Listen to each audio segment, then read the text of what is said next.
Deus. Bom, bem-vindos a mais um episódio do Amor à Pronta Entrega.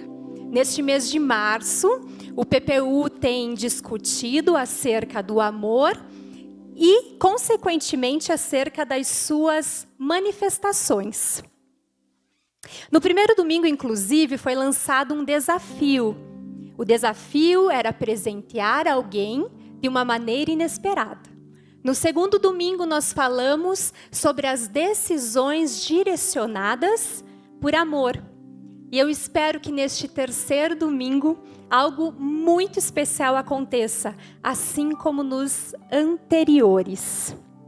Para conversarmos a respeito do que vamos tratar esta noite, eu convido você a abrir a palavra de Deus, a abrir o seu aplicativo em Gênesis, capítulo 49, nós vamos ler do versículo 22 ao 25. Gênesis 49, 22 ao 25. Diz assim: José é uma árvore frutífera à beira de uma fonte, cujos galhos passam por cima do muro. Com rancor, arqueiros o atacaram, atirando-lhe flechas com hostilidade. Mas o seu arco permaneceu firme, os seus braços fortes, ágeis para atirar, pela mão do poderoso de Jacó, pelo nome do pastor, a rocha de Israel, pelo Deus de seu pai, que ajuda você, o Todo-Poderoso que o abençoa com bênçãos dos altos céus, bênçãos das profundezas, bênçãos da fertilidade e da fartura. O que acabamos de ler foi a bênção de Jacó sobre o seu filho José. Eu sei que muitos conhecem a história de José, mas caso você tenha curiosidade ou queira se aprofundar, nós vemos o relato sobre a sua vida a partir de Gênesis 36. Para chegar onde eu quero chegar, eu preciso discutir alguns aspectos da trajetória de José. Primeira coisa, José, ele era muito amado pelo seu pai, de certa forma até mimado. E isso despertava a inveja dos seus irmãos. Para ajudar, José ainda teve sonhos que mostravam seus irmãos se curvando, reverenciando-o. Isso foi mais do que suficiente para que os seus irmãos passassem a tramar a sua própria morte. José, então, foi lançado em um poço. E seus irmãos se sentaram para comer, discutindo o que fariam com José. A Bíblia não é clara no que diz respeito à reação de José naquele momento. Mas a gente pode se esforçar e se colocar no lugar de José e avaliar como nós nos comportaríamos. Provavelmente, ao sermos jogados em um lugar úmido, em um lugar escuro como um poço, nós nos sentiríamos amedrontados, nós estaríamos assustados, nós clamaríamos por ajuda. Provavelmente a gente também negociasse com quem nos encarcerou ali dentro por nossa liberdade. A Bíblia também não é clara se José estava machucado ou não. Mas uma coisa eu posso afirmar: José não estava em silêncio. Provavelmente este menino, com então 17 anos, gritava por socorro. E seus irmãos, assentados, como se aquela situação não tivesse importância.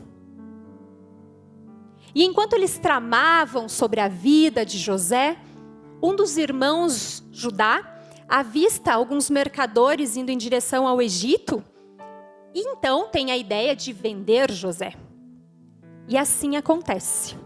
Mas para transformar toda essa trama, toda essa farsa em algo mais realístico, eles pegam o manto de José, que tinha sido feito pelo próprio pai, o rasgam, o mancham de sangue e entregam a Jacó.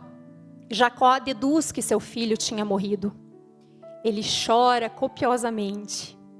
E ele não aceita ser consolado, porque ele diz que sofrerá até a sua morte. Enquanto isso, José foi vendido a um homem chamado Potifar. Na casa de Potifar, tudo que José fazia prosperava. Então, consequentemente, o lar de Potifar também era próspero.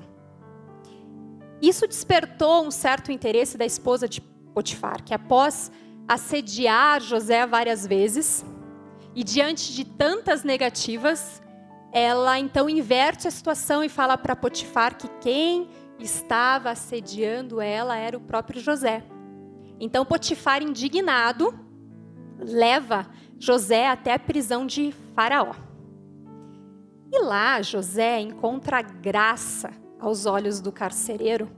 O carcereiro gostou de José de graça e o coloca com a responsabilidade de cuidar ali daquela prisão. José conhece 2 homens nessa prisão, um copeiro e um padeiro. E esses 2 homens sonharam. José interpreta o sonho desses 2 homens e fala para o copeiro: quando você estiver na presença de Faraó, lembre-se de mim. O copeiro, ele é liberto, porém se esquece de José.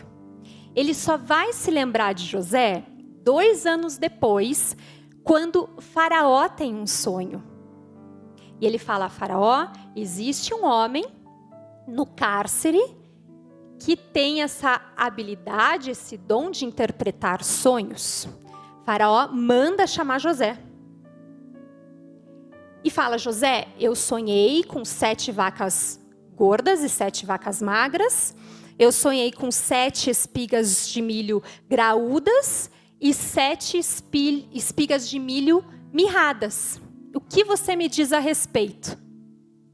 Então José fala ao Faraó: o Senhor, Deus, revelou a você exatamente o que ele fará nos próximos 14 anos no Egito. E ele explica que as 7 vacas gordas e as 7 espigas graúdas eram 7 anos de prosperidade, de fartura sobre o Egito. E as 7 vacas magras e 7 espigas mirradas revelavam os 7 anos de fome que o Egito iria enfrentar. E José ainda faz mais. Ele apresenta um plano de ação a Faraó. E ele fala: olha, para que o Egito sobreviva à fome, à seca, à devastação, é preciso que a gente passe a armazenar 1/5 da nossa produção nestes anos de prosperidade, para que isso sirva como reserva nos nossos anos de fome. Faraó fica impressionado e coloca José, já com 30 anos de idade, como governador do Egito.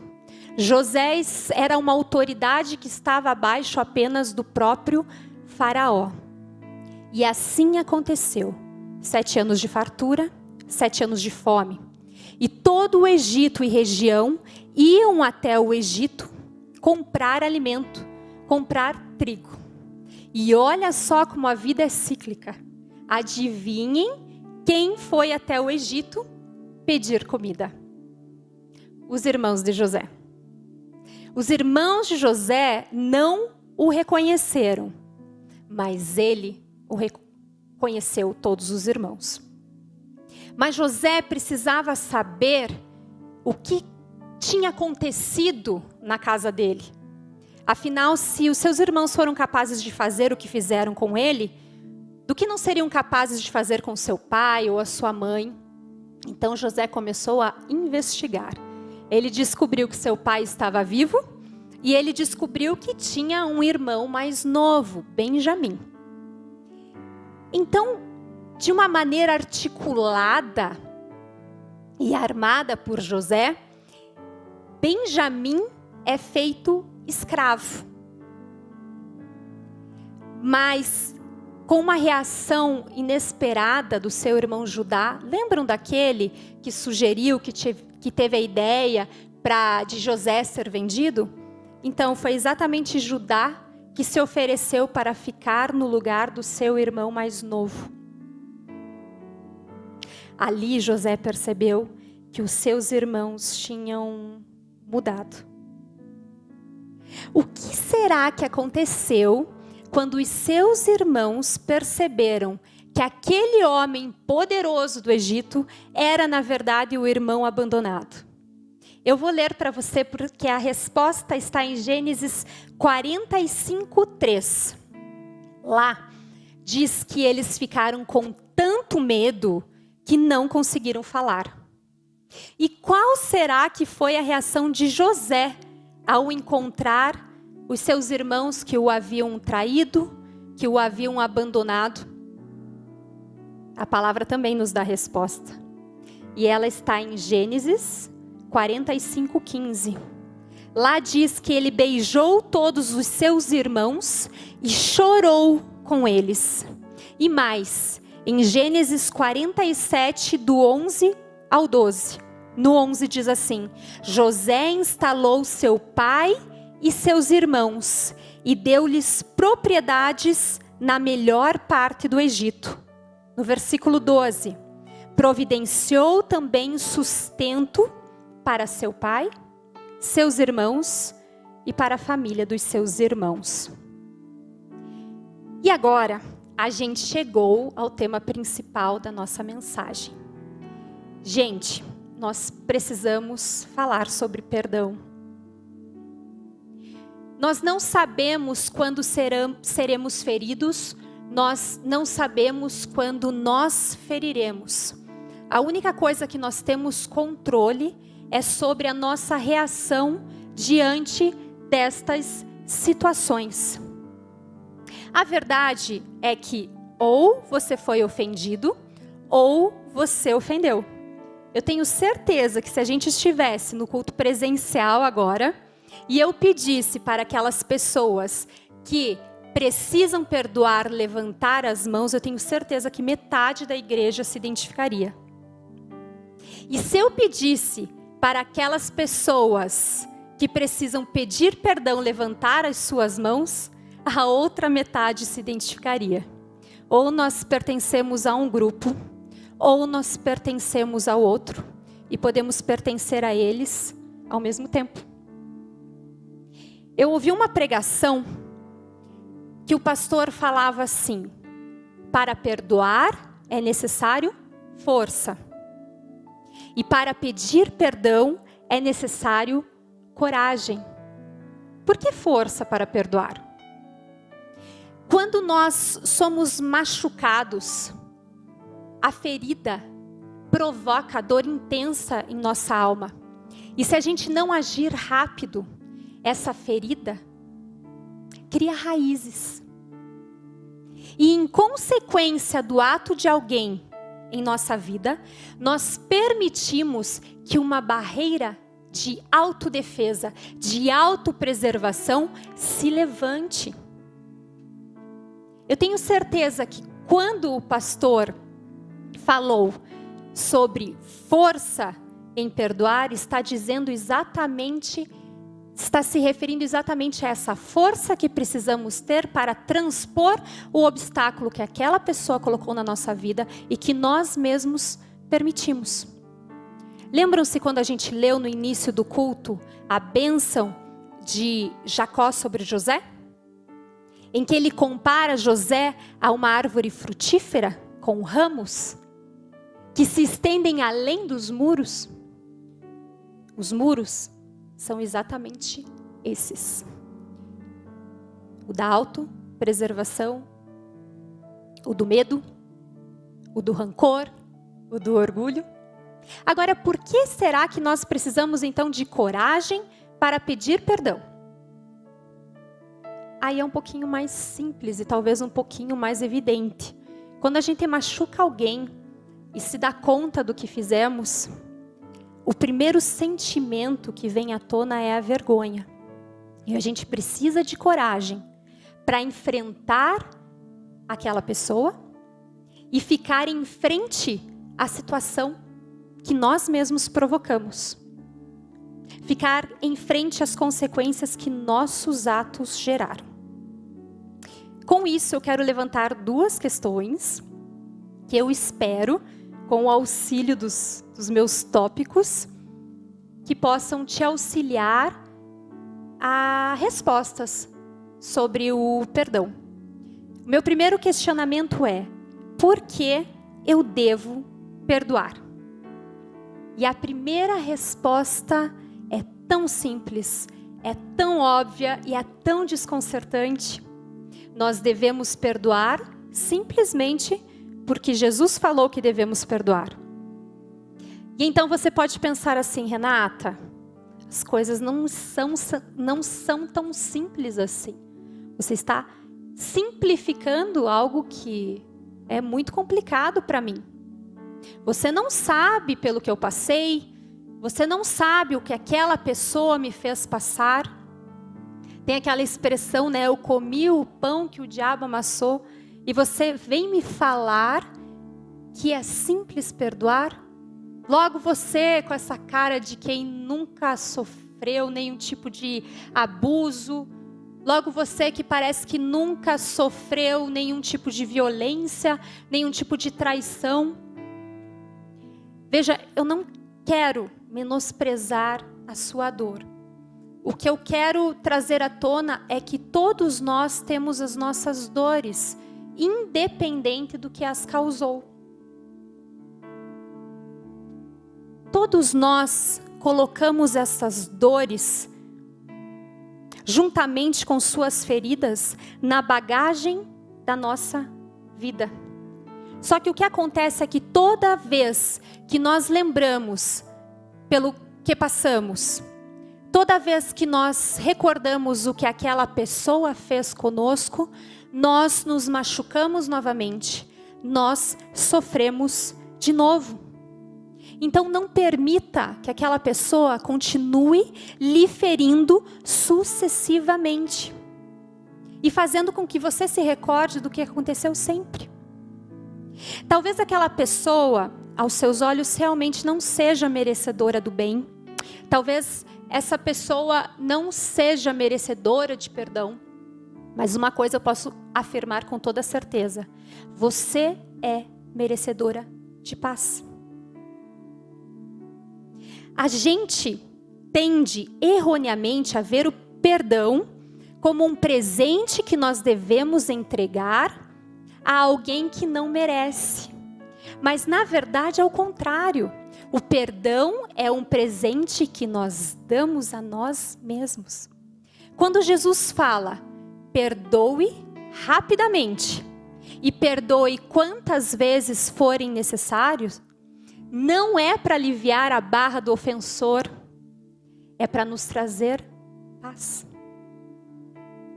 Mas a gente tem uma sensação de falsa justiça. A gente tem uma necessidade que aquela pessoa que nos agrediu, que nos ofendeu, que nos machucou, precisa sentir na pele o que a gente passou. Mas na verdade, quem é justo é Deus. E Deus tem um trabalhar diferente com cada um de nós. A nossa vida é um processo de aperfeiçoamento. Que a gente não atrapalhe o agir de Deus na vida da outra pessoa. Com esse nosso senso falso de justiça. E esse nosso senso amador do que é ser justo. Eu já ouvi algumas vezes a seguinte citação, e talvez você já tenha ouvido também. A vingança é um copo de veneno que eu tomo, esperando que o outro morra. Não se envenene por causa do pecado da outra pessoa. Faça um favor a si mesmo, perdoe. Não se envenene com um pecado que não é seu. Perdoar é uma escolha. A gente nunca vai ter vontade de perdoar. A gente nunca vai se sentir preparado para perdoar. Jamais sentiremos se este momento é o certo ou não. O que a gente precisa é simplesmente se desligar dessas amarras que nos prendem a outra pessoa. E não pagar o mal com o mal. Porque quando pagamos o mal com o mal, especificamente nessa situação, nós estamos nos prejudicando ainda mais. Gente, perdoar, se a gente optar por não perdoar, a gente vai estar alimentando o nosso orgulho. Se a gente optar por não perdoar, a gente vai estar aumentando essa ferida. A gente vai estar fazendo com que a nossa dor seja permanente. Não perdoar deixa a bagagem da vida, como eu já falei anteriormente, muito mais pesada. Então vamos ao seguinte tópico, ao segundo tópico. Por que eu devo pedir perdão? Pedir perdão é tão difícil quanto perdoar. Ainda mais quando a gente se dá conta do mal que fizemos. A vergonha acaba, às vezes, impedindo-nos de agir, de fazer algo para resolver aquela situação. E o pior de tudo é que, às vezes, a gente magoa, machuca, ofende uma pessoa sem ao menos perceber. E a gente acaba ficando sabendo por outras pessoas do que realmente aconteceu. Por exemplo, alguém pode chegar para mim e falar: Renata, poxa, olha o que você falou, você magoou a fulana. Ela está triste, ela quer desistir. E às vezes a própria pessoa que foi ofendida acaba procurando surpreendentemente você para resolver a questão. Essas pessoas são aquelas que realmente temem ao Senhor e seguem os seus mandamentos. Eu vou contar algo que aconteceu na minha vida, porque eu sempre tenho um exemplo assim que Deus me faz aprender na marra.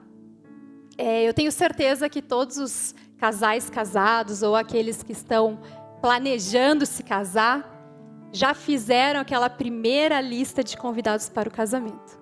E essa lista tende a ser gigantesca. E quase sempre, na maioria das vezes, essa lista não está de acordo com o bolso dos noivos.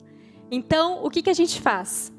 A gente acaba tendo que cortar algumas pessoas, né? Cada noivo coloca a sua prioridade e assim a lista é resumida. Quando eu e o Fabrício nos casamos, exatamente para que não tivesse nenhum mal-entendido na nossa igreja local, né, para que todas as pessoas entendessem, né, essa situação em que tivemos que restringir mesmo alguns convidados, nós convidamos apenas o pastor e a sua família e os pastores auxiliares. Até aí, tudo bem. Cerca de menos de um ano, meu pastor na época, pregava sobre exatamente perdão. E ele fez um apelo à igreja pedindo para que a gente fizesse uma retrospectiva de coisas mal acabadas ou mal definidas, que a gente pudesse pedir perdão, que a gente pudesse perdoar, que a gente pudesse se perdoar. E eu estava ali no meu momento de oração, eu estava tão leve, tão de boa. Aos meus olhos eu não tinha problema com ninguém. Quase uma auréola aqui, né? E é aí que Deus nos surpreende, né? De repente alguém pegou na minha mão. E quando eu olhei para quem tinha pegado na minha mão, meu coração se despedaçou. Era uma aluninha minha do Ministério Infantil. E eu falei assim: Rafa, o que a tia fez para você? Ela falou: você não me convidou para o teu casamento. E eu vim aqui porque o pastor falou que eu preciso resolver isso, porque só assim as minhas orações serão atendidas. Eu abracei aquela menina, lembro que eu me ajoelhei assim, da altura dela, dei tanto beijo, pedi perdão. Perdoa a tia, Rafa. O perdão, ele é uma forma de desapego. É uma forma de escolher prosseguir sem levar aquele fardo na sua bagagem da vida. Das duas, uma. Ou você ofendeu, ou foi ofendido. E nas duas situações, nós podemos usar o perdão. Perdoar não é esquecer, é escolher seguir em frente, sem ser machucado, vezes e vezes, pela mesma situação. E é agora que eu vou lançar o desafio deste domingo. Você quer ser comparado a uma árvore frutífera, assim como José foi, que tem os seus galhos se espalhando, independente dos obstáculos que estejam à sua frente, como os muros citados ali em Gênesis, na nossa passagem inicial? Você quer cicatrizar de uma forma definitiva a ferida que foi causada por alguém? Você quer viver o novo de Deus e está disposto a fazer algo novo na sua vida para que Ele possa agir? O mais incrível nessa comparação que Jacó fez de José com a árvore é que essa árvore não se destaca, não vence obstáculos sozinha. Ela vence os desafios, ela vence aquele muro, porque as suas raízes estão próximas à fonte. Quem é a fonte? Quem é a fonte de vida eterna? É o nosso Jesus. Não conseguimos sozinhos. Perdoar realmente vai além das nossas fragilidades.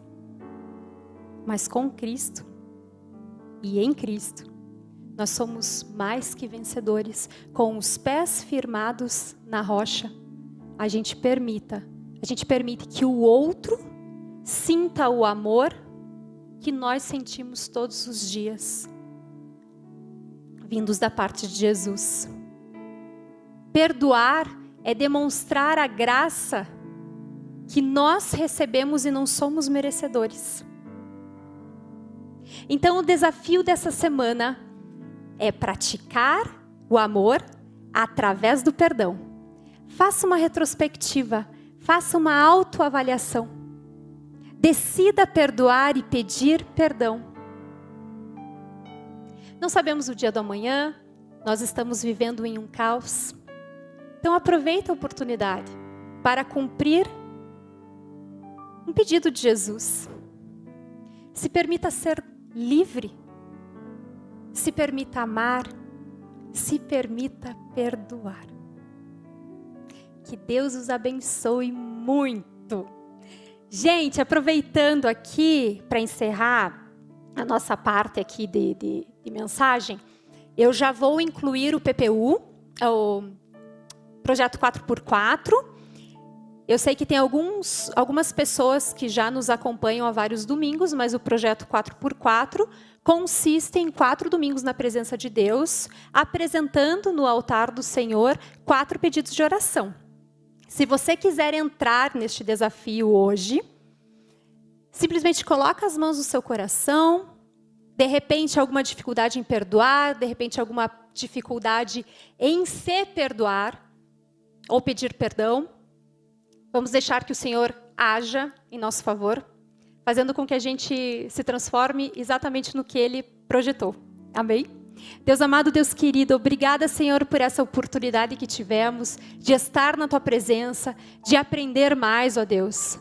Sei que não é uma palavra fácil, eu sei que temos que vencer muitos medos, muitas angústias, nós temos que vencer o passado para realmente trazê-la na prática.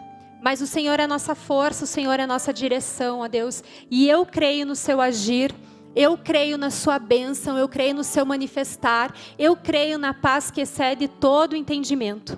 Nós Te amamos, Senhor, nós Te adoramos, Senhor, por tudo que o Senhor fez, faz e ainda fará nas nossas vidas. Que sejamos sempre servos, ó Deus. Que também tenhamos os nossos ouvidos sempre dispostos a Te ouvir e fazer o que o Senhor pede. Em nome de Jesus, amém. Amém. Glória a Deus.